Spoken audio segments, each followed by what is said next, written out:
Hey everyone, I'm Joanne Smith and welcome to Joanne's Corner. In today's tutorial, we're going to put together a cute little table runner. Here are the supplies you're going to need for today's project.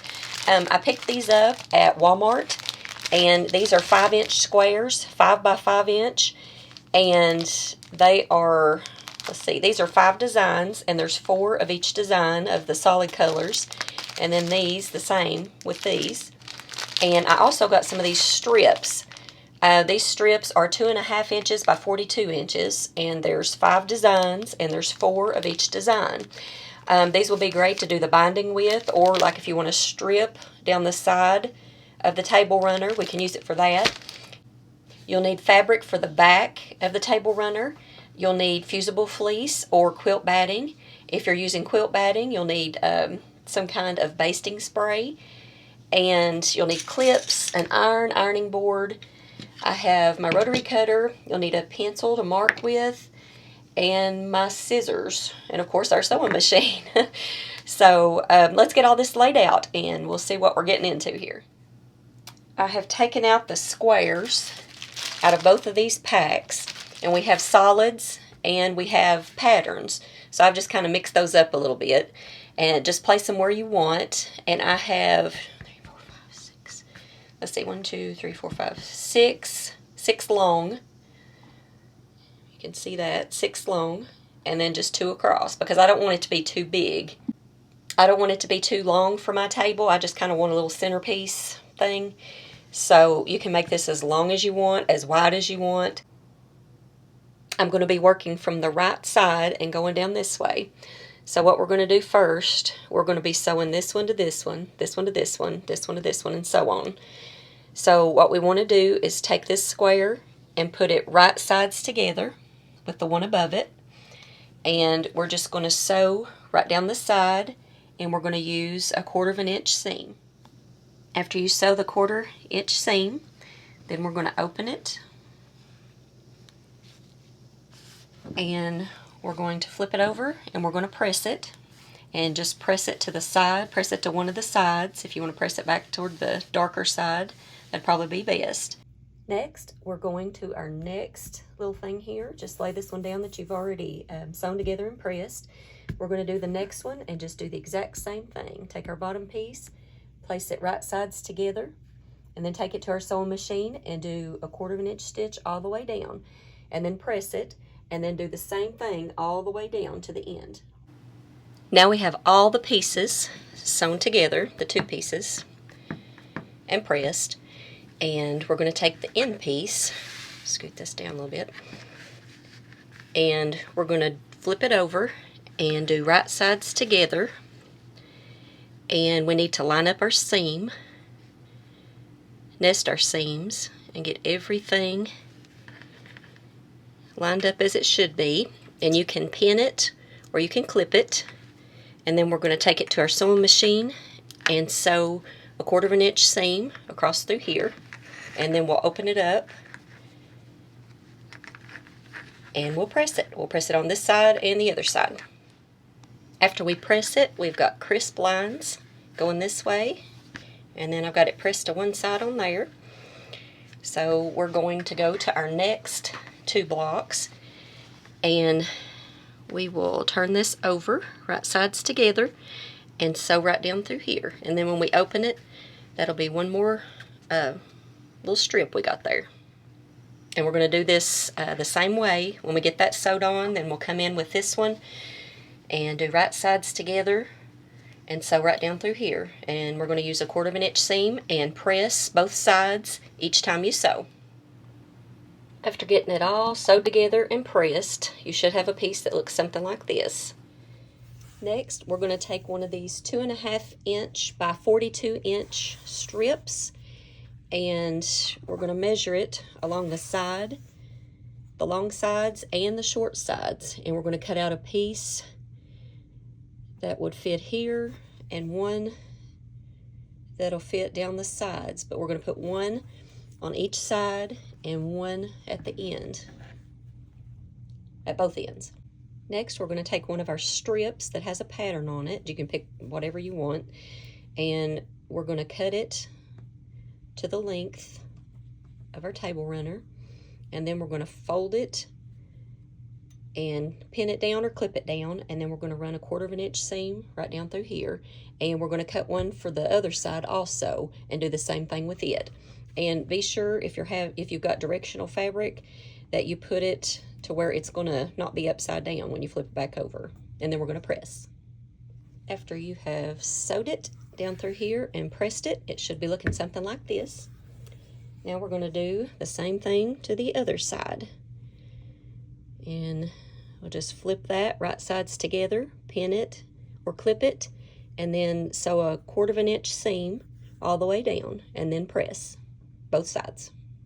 Your table runner should be looking something like this, with a strip up here and a strip over here. And now we're going to measure down here on the ends, and we're just going to take our strip and measure all the way from one side to the other. And we're going to cut that, and then we're going to flip that right sides together just like we did our sides, and sew a 1/4 inch seam down through here. Then we're going to open it, and we're going to iron it on the back side and then on the front, and we're going to do that for this end and also the other end. This is what the top of your table runner should be looking like. It's very pretty, huh? Next, what we're going to do, we're going to attach our fusible fleece or our quilt batting to the back side of our top piece. I'm using fusible fleece, so I've just taken a bunch of pieces and attached them according to the directions on the package to the back of this. And as you can see, it's just pieced, but that way it'll help you get rid of some scraps if you got any. Or if you're using quilt batting, you just need to use some kind of basting spray to put this down with. Next, we're going to take our back piece of fabric and we're going to place it right side down, and we're going to get the top of our table runner, and we're going to even it up, line it up on top of that, right side up. And if you notice, I've got a 1/2 inch probably all the way around. I've not got it all lined out here, but what we're going to do, it doesn't matter because we'll be trimming that after we quilt it. But what we're going to do now is take some pins, and we're going to pin these layers together so it won't move. And then we're going to do some quilting on the top. So pin it all together, and then we'll be right back. If you had rather use a basting spray to spray on the back fabric and attach it to the back of your front fabric, then you can do that also. Now we're going to take this to our sewing machine, and we're just going to do some fun quilting on it. You can do any kind of quilting you want. What I'm going to do is just use this as my reference line, and I'm going to do like a 1/4 inch on this side of this line and a 1/4 inch on this side, and same around this way and this way and this way, and then a 1/4 inch all the way down here and down my edges here. Just, quilt it however you want. You can just do straight lines all the way through it if you want to, or diagonal lines if you want to mark those off. This is just up to you. And next, we're going to trim our edges. So just trim all this excess and straighten it up. Now that we have everything quilted, we're going to add our binding. And what I have here is double fold bias tape. And if you open it up, you'll notice that this one little area here is smaller. One of them is smaller. And the smaller one is the one that we're going to put at the top. And what we're going to do, we're going to lay this up here like this. And you can either pin this or clip it. And we're going to leave probably 2 or 3 inches over here that we're not going to sew, and we're going to start sewing right in here, and I'll show you what to do when you come to your first corner. Okay, it should look something like this, and we have our folds right along through here, and that's where we're going to sew. We're going to sew right down in these little folds, this line here. Be sure to back stitch whenever you start. You can sew a couple and then just back stitch. And then just sew down this crease until you get to your corner. And when you get probably a 1/4 inch away, I'll show you what to do. Okay, we're almost a 1/4 inch away from our corner here. I'm going to sew a couple more stitches. and then back stitch a couple times, raise my presser foot, and cut my threads, and you should have something that looks like this. So what we're going to do now at our corner, we're going to raise this up and line up our edges, our raw edges over here. If I can get it videoed here. Lift it straight up, and you can stick your thumb right there and then pull it straight back down again. And what that does, it gives you this little flap here for your corner. So I'll show you again. Raise it straight up and then pull it right back down, and just line up your edges and clip it.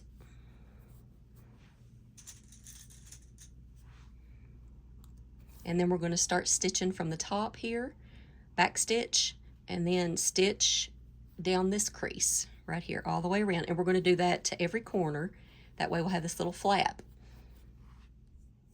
I'm on my last round, and here where we have our bias tape where we began it, I've taken my ruler and measured down 1/2 inch and made a line across through here.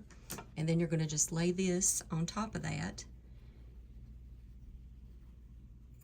and wherever that line is on the bottom, you're just going to make that line here on the top.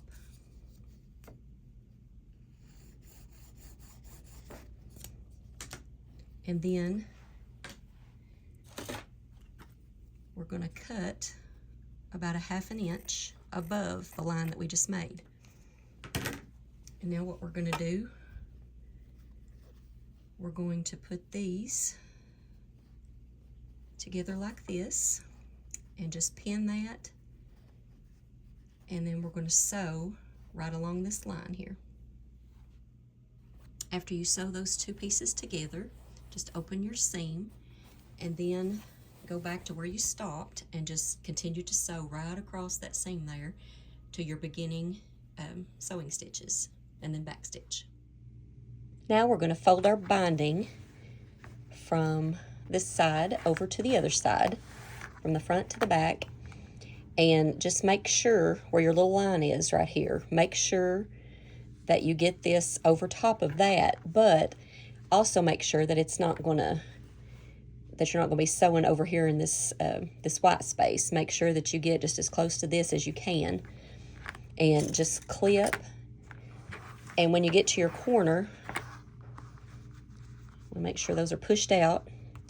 And then we need to make a little angle here in the corner. Just fold it over until that is even right there, if you can see that. It's this little angle, and clip your angle, and then just continue to clip all the way around. And then we're going to take it to our sewing machine and we're going to sew all the way around. A couple things I was going to tell you real quick before you start sewing your binding. Most people sew like 1/8 of an inch right through here, or they stitch in the ditch. I'm going to be sewing a little more than 1/8 of an inch because I want it to continue to be on my binding and not come out on this white part. So you just do what's comfortable for you. And also, when you get to a corner, be sure when you get to the corner where you have it folded here, sew all the way until you have at least 1 stitch in this little fold here. And then just raise your presser foot, leave your needle down and raise your presser foot, and you can just pivot your fabric around and just continue sewing. I have come to my corner, and I have got, if you can see it there where my little fold is, I've just sewed a couple stitches onto that fold, and I'm going to raise my presser foot and then just pivot my fabric to keep sewing down this way, and lower my presser foot, and I'm ready to go. When you're sewing your binding, go slow. Take your time and make sure all your fabric is where it needs to be. Also, I am going by this little space right here in my presser foot. I'm letting the edge of my binding go up against that. That way I can keep it straight, and it won't be all ziggy-zaggy on my seam line. It'll be lined up with something. I think it's hard to just freehand it myself without having something to go by. So if you want to try that, try that. And that's how you make a table runner. If you've enjoyed the video, please like it and please subscribe to my channel, and we'll see you soon.